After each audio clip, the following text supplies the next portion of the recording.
This is SpaceTime Series 26, Episode 52, for broadcast on the 1st of May 2023.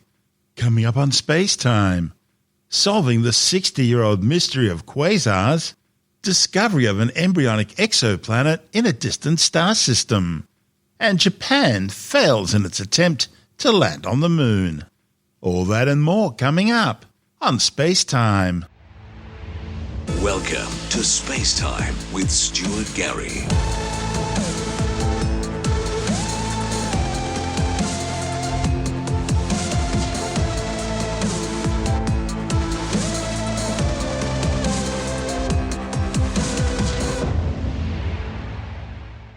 Astronomers believe they may finally have solved the mystery of some of the most powerful objects in the universe, quasars. The findings, reported in the monthly notices of the Royal Astronomical Society, show that galactic collisions are pivotal in the creation of quasars. First discovered some 60 years ago, quasars, or quasi-stellar objects as they were called, can shine as brightly as 1 trillion stars, packed into an area no larger than our solar system. They're like beacons in the dark, shining brightly from the far side of the universe, able to be seen more than 13 billion light-years away, and that makes quasars among the most distant objects ever observed. Astronomers know they're generated by feeding supermassive black holes. It's the only thing powerful enough to create them. But until now, the exact trigger for such a powerful event has remained a mystery. But by observing 48 galaxies that host quasars and then comparing them to over 100 non-quasar galaxies, scientists discovered that the phenomenon is created by galaxies colliding. It's the first time that a sample of quasars of this size has been imaged with this level of sensitivity. The study's authors were able to determine that galaxies hosting quasars were some 3 times as likely to interact or collide with other galaxies.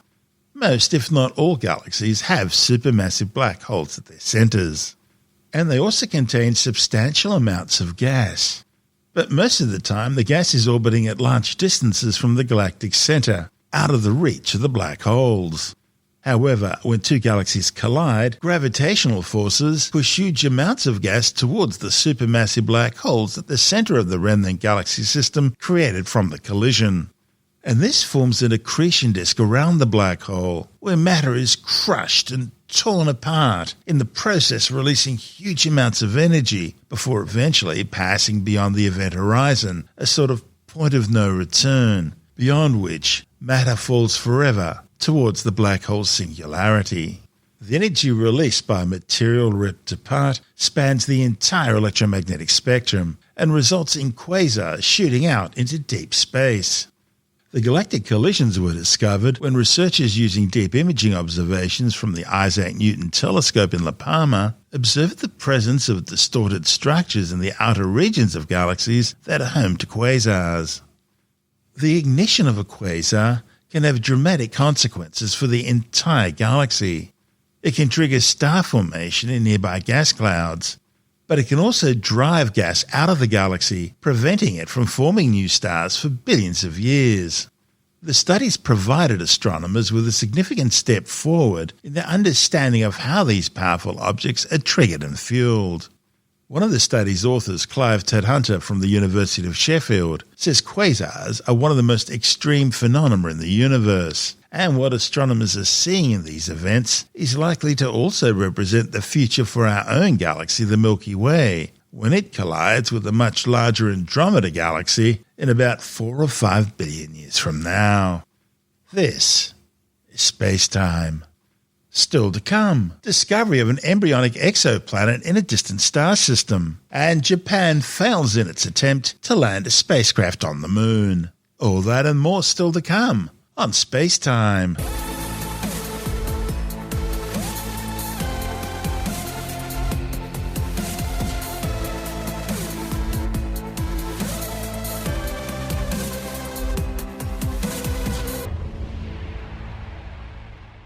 Astronomers have discovered an exoplanet in the process of forming in the protoplanetary disk around a distant newly formed star.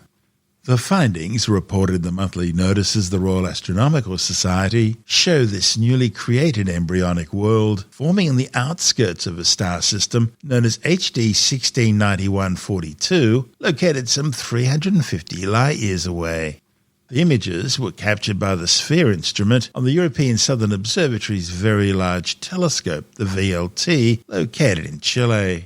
The study's lead author, Ian Hammond from Monash University, says the telescope's near-infrared capabilities allowed the detection of this planet some 37 astronomical units out from the host star.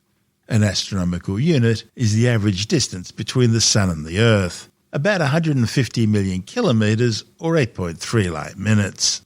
And that puts this exoplanet slightly further out from its star than the orbit of Neptune is from the Sun. Astronomers expect planets to be hot during their formation. Hammond says the discovery represents a confirmation of a previous observation, suggesting the possibility of an exoplanet forming at that location. He says the new study confirms the hypothesis through both a reanalysis of the existing data and also using their own work, which provided better observational quality.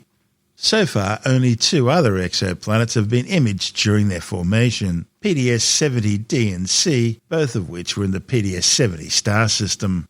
And so this latest discovery of HD 169142b pushes that number up to 3. The authors also found that the planet had been carving out a gap in the protoplanetary disk as it attracted material from the disk. Hammond says the near-infrared images show a spiral arm being excited in the disk by the planet, which strongly suggests that other protoplanetary disks that contain similar spirals may also be harbouring newly forming planets. This new protoplanet was found orbiting a star in a protoplanetary disk. So this star, HD 169142, located in Sagittarius and has this large disk of gas and dust surrounding it, which we believe to be the birthplace of planets. And we have previously found 2 planets in another system by finding them as they're forming. We used data from the Very Large Telescope in Chile to observe the system HD 169142 in the near-infrared because we were searching for planets as they're forming, so they'd be quite hot, so they should peak in near-infrared wavelength, so they should be quite bright. And basically what we found in 3 separate observations, we found this bright near-infrared signal inside the protoplanetary disk around HD 169142, located about 37 astronomical units, and it's also slightly larger than the mass of Jupiter. So say you take Jupiter, maybe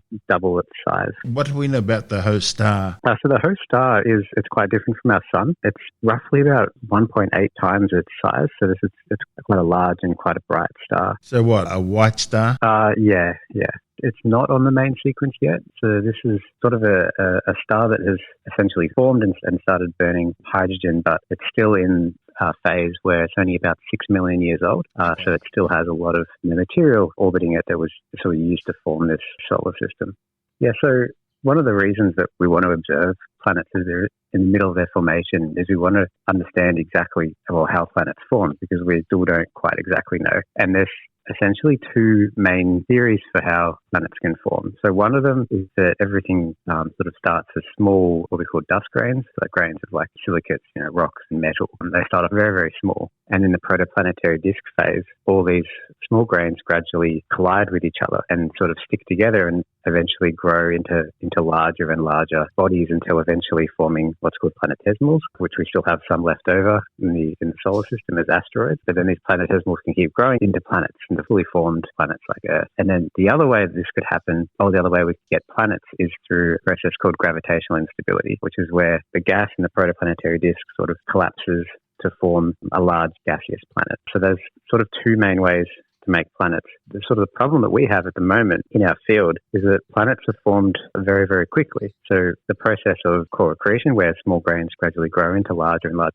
bodies to form a planet, takes many millions of years, perhaps more than 10 million years. But we're finding planets that have already roughly formed several times the mass of Jupiter after only a few million years. So this sort of implies that perhaps planets are already forming as the molecular cloud is collapsing to form this new formed solar system. So these are kind of questions that we're trying to answer. One of the big problems, I guess, is also the 1 meter barrier, isn't it, with the accretion theory from observations by astronauts aboard the International Space Station, watching grains of sugar or salt suddenly coagulate together in microgravity, that we can understand how this thing gets started. And These grains come together through electrostatic traction, but then they reach about a metre in size, and they usually start to either fall back towards the star or they break apart again.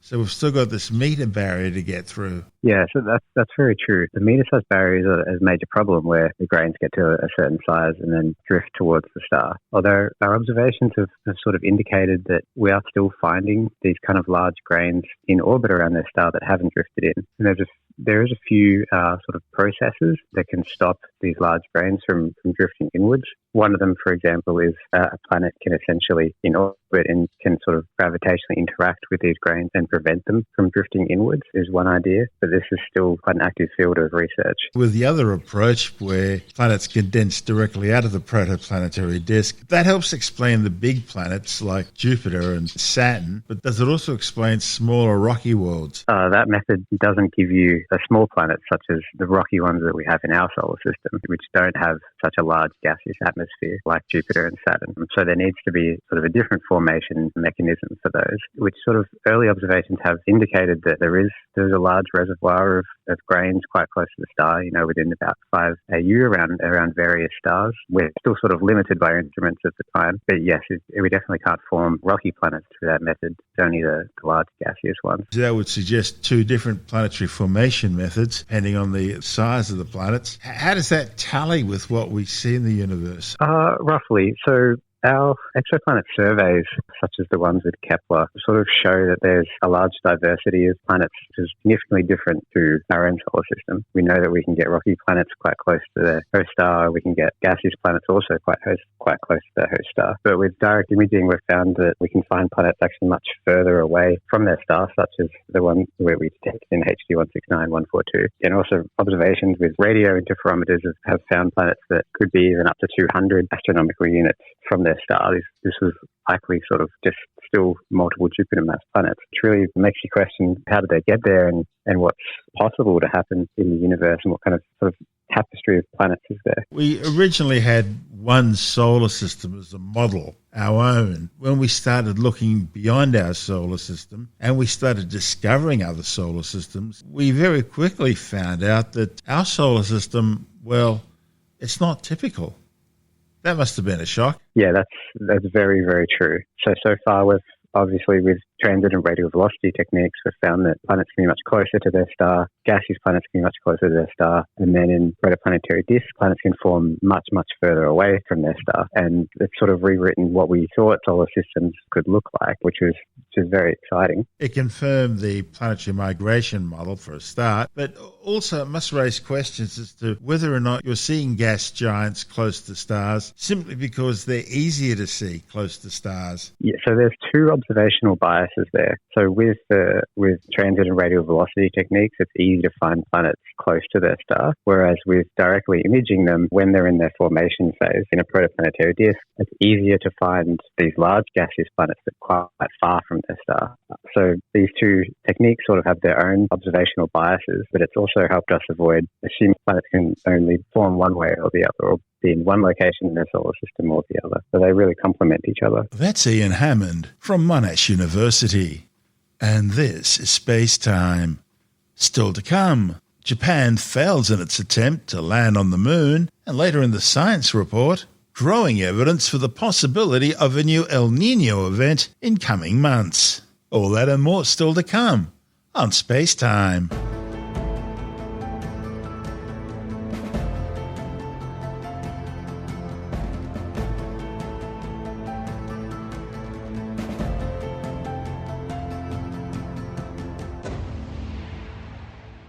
Japanese startup iSpace has confirmed that its Hakuto-R Mission 1 spacecraft has crashed while attempting to land on the lunar surface.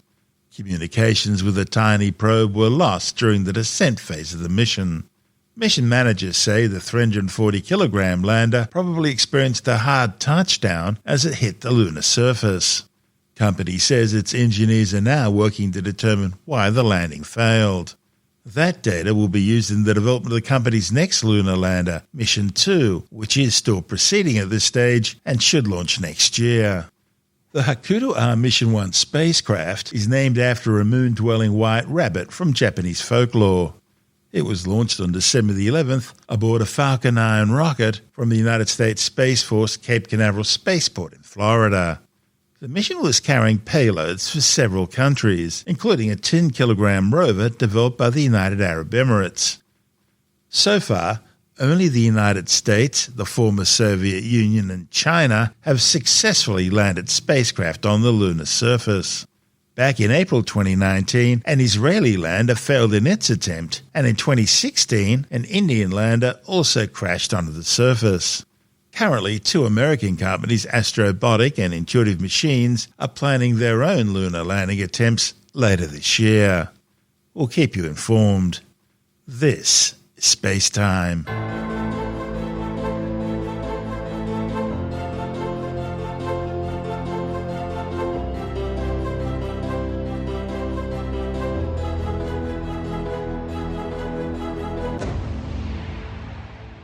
And time now to take a brief look at some of the other stories making news in science this week with a science report. A new study has shown that the recent triple-dip La Nina event has overturned conventional wisdom about the causes of multi-year La Nina weather patterns.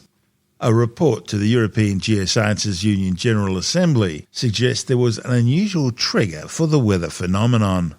It had been thought that you first needed a big El Niño event to kick off a multi-year La Nina, but the recent 3-year La Nina clearly didn't follow that hypothesis. Instead, meteorologists now think that anomalous warmth from the tropical Indian and Atlantic Oceans energized the La Nina, and that led to the 3-year event. Meanwhile, a new report from NOAA, America's National Oceanic and Atmospheric Administration, in other words, the U.S. Weather Bureau, warns there's now a 62% chance of an El Niño event developing within the next few months. And it further forecasts there's an 80% chance of the El Niño developing by the end of September. The warnings are based on new modelling forecasts, but they differ from predictions by Australia's Bureau of Meteorology, which states that the existing El Niño Southern Oscillation Index, or ENSO data, supports only a 50-50% chance of an El Niño developing. The Bureau says the Indian Ocean dipole is currently neutral, but models suggest that a positive Indian Ocean dipole could develop in coming months. Now, a positive Indian Ocean dipole can suppress winter and spring rainfall over much of Australia, and that would potentially exacerbate the drying effect of El Niño. The El Niño and La Nina Southern Oscillation Pattern, known as ENSO, is the primary meteorological driver influencing Australia's weather and climate on a year-to-year basis. It's a naturally occurring shift in ocean temperatures and weather patterns along the equatorial Pacific, causing a shift in atmospheric circulation.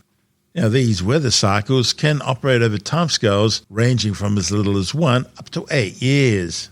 El Niño, meaning little boy or Christ child in Spanish, causes extended periods of warming sea surface temperatures in the central and eastern tropical Pacific, with high surface pressures in the tropical western Pacific. The name was first coined by Peruvian fishers in the 1600s. They noticed unusually reduced catches of anchovies during periods of warm water in the Pacific Ocean. Here in Australia, El Niños tend to result in periods of warmer temperatures, reduced rainfall, increased drought, and high fire danger. While at the same time the Americas tend to experience increased rainfall, even flooding, and lots of storm activity, with the Pacific jet stream moving further south, causing drier and warmer conditions in the northern US and Canada, while the US Gulf Coast and southeast become wetter than usual with increased flooding. Typically, the equatorial trade winds blow from east to west across the Pacific during El Niños.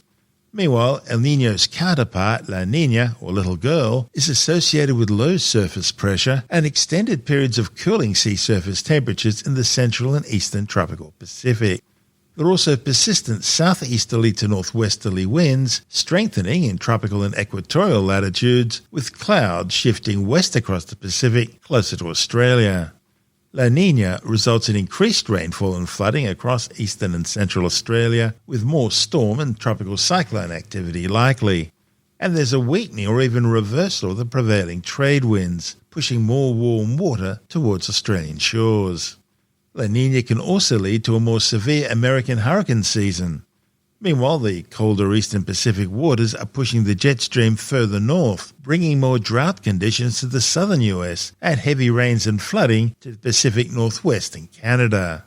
During a La Nina period, US winter temperatures are usually warmer than normal in the south and cooler than normal in the north. A new study has confirmed that drinking cranberry juice is good for you. The claim has long been a prevention strategy for women who develop urinary tract infections. And the new medical evidence shows that consuming cranberry products is an effective way to prevent a UTI before it gets started. Global studies looking at the benefits of cranberry products published in Cochrane Reviews have now determined that cranberry juice and its supplements do reduce the risk of repeated symptomatic UTIs in women by more than a quarter, in children by more than half, and in people susceptible to UTIs following medical interventions by about 53%. There's a somewhat macabre but yet fascinating article in Literary Hub by Sally D looking at the origins of Frankenstein and the dark ethics of electroshock therapy. Tim Mendham from Australian Skeptics says the creepy story explains not just the history behind the often gruesome experiments undertaken by Galvani and his nephew, but also what their work would ultimately spawn. Bioelectricity is the stimulation of organic matter by applying electricity, or it's the generation. Is like Galvani and the frog leg. It is exactly Galvani, and sort of with the frogs and sticking some wires on and seeing the frogs' legs move. Or it is creating electricity from a battery of organic matter. Like in the Matrix. Is that the Matrix? Okay, I'll take your word for it. I can't remember that. Batteries to keep the. At the same time, Volt was putting forward his battery theory, creating batteries out of metal plates and things. Galvani was doing that with organic matter, and he was sort of pilloried at the time by a lot of people, and who really wants to see frog legs squirming? His nephew, who worked with him, took it a lot further. His name was Aldini, Giovanni Aldini, and after Galvani had his day, Aldini carried on and was actually doing it with bigger things than frogs, and more impressive. He was doing it with dogs, horses, all sorts of animals, and then, of course, the ultimate was trying to do it on people. It's alive! It's alive! It's alive. Thank you. The trouble with people is, getting a people body is not always easy, and getting a fresh people body is even harder. But what they did was they tended to make deals at the time with prisons, etc., that when someone was executed, especially hanging, they could get the body straight away to do medical experiments on. And this was sort of quite common, not always official, but quite common for medical schools and things like that. Not just the ones who dug up the graves; those bodies weren't any good. You had to have something fresh. Yeah, and started to decay, etc. Right? So you really want something fresh, and something a couple of hours old. So then he was adding stimulation and putting wires in all sorts of places, including very private places, and getting the body to squirm, basically, to react. And he used to have groups of scientists all around. He used to do it with the animals and things for high society entertainment, including like royals and people like that. Obviously, he came from Italy, but he did it in various places. And they were fascinated. Then he started doing it on people, which might have been a bit gruesome for the high society, in scientific context. And people became interested in the idea. And he also was then using the development of electricity. He had an experiment with calves' heads, young cows, putting them in series and creating a battery, attach it to a frog and make the frog move. It was a lot harder the other way. It depends on your source of battery, how high a power charge it was, as to what you could then affect. Because it came up with all sorts of theories of woo, etc., of energy within the body and the way it affects your health, blah, blah, blah, blah, blah. And that's the trouble with Galvani and Aldini, was that a lot of people were hanging on and sort of creating sort of pseudosciences off it. Not that Galvani and things didn't have an element of pseudoscience anyway. But anyway, it carried on, and then, of course, if you realise, if you think about it, that's actually the application of electricity to make a body is obviously what happens with defibrillators. You can also, of course, and this is what Aldini was trying to show, is that electrical output is a indication of whether you're alive or dead. And, of course, that's also used that when the brain stops working, when there's no sort of activity in the brain, that's often electrical activity, whether it's chemical, electrical, whatever, is an indication of when someone's dead. So there are applications of what they were working on at the time, even if they were a bit sort of shonky in what they were doing at the time, which it has developed, which is the way science works, a wonderful thing, and that is applied today. So the history of the fall and rise of bioelectricity is what an article is called, because it's mainly looking at Aldini rather than his uncle. His uncle was the rise and fall of bioelectricity. Aldini took it the other way way and added some scientific imprimatur to it. Not entirely complete. There was still an element of entertainment and still a lot of dead ends in what he was talking about. But eventually you come down to some stuff that's really quite interesting. That is where Mary Shelley got the idea of Frankenstein from, isn't it? Absolutely, yeah.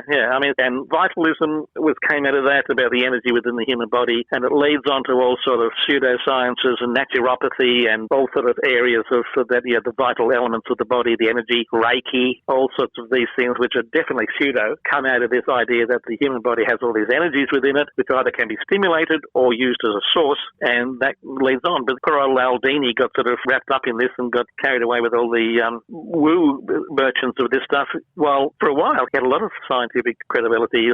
There were galvanic societies opened up all over the place. That's Tim Mendham from Australian Skeptics.